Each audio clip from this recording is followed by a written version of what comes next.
রুদ্র মোহাম্মদ শহীদুল্লাহ ৮০ দশকের বাংলা কবিদের অন্যতম, যিনি প্রেম এবং দ্রোহ একসাথে হৃদয়ে ধারণ করেন। সৃষ্টি করেছেন অসাধারণ সব কবিতা আর গান।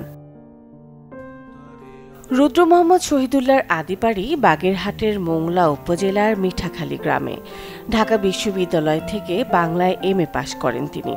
এছাড়া সম্মিলিত সাংস্কৃতিক জোট ও জাতীয় কবিতা জোট গঠনের অন্যতম উদ্যোক্তা।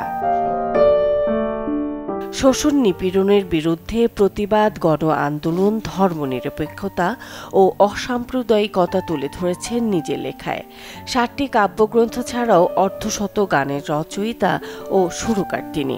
প্রতিভার স্বাক্ষর রেখেছেন গল্প ও কাব্যনাট্য লেখাতেও। কবি রুদ্র মোহাম্মদ শহীদুল্লাহ আমাদের এই বাগেরহাটের শ্রেষ্ঠ সন্তান। ৭০ দশকের অন্যতম কবি। ৭০ দশকের দহি রোমান্টিক কবি রুদ্র মোহাম্মদ শহীদুল্লাহ ছিল শ্রমজীবী মেহনতি মানুষের কবি। কবি রুদ্রের যে বিখ্যাত গান ভালো আছে ভালো থেকো, আকাশের ঠিকানায় চিঠি লিখো, এখনই সারা পৃথিবীতে, বিশেষ করে এপার বাংলায় ওপার বাংলায় এই গানটাই বেশি সমাদিত। দ্রোহী রোমান্টিক কবি, তারুণ্যের দীপ্ত প্রতীক রুদ্র মোহাম্মদ শহীদুল্লাহ সারা জীবন অসাম্য, শোষণ, বঞ্চনার বিরুদ্ধে তার কলম সোচ্চার ছিল।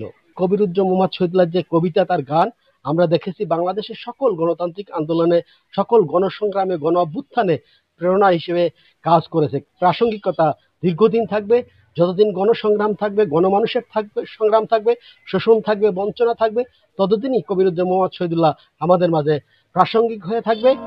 ১৯৯১ সালের ২১ জুন মাত্র ৩৪ বছর বয়সে হৃদরোগে আক্রান্ত হয়ে মারা যান রুদ্র মোহাম্মদ শহীদুল্লাহ।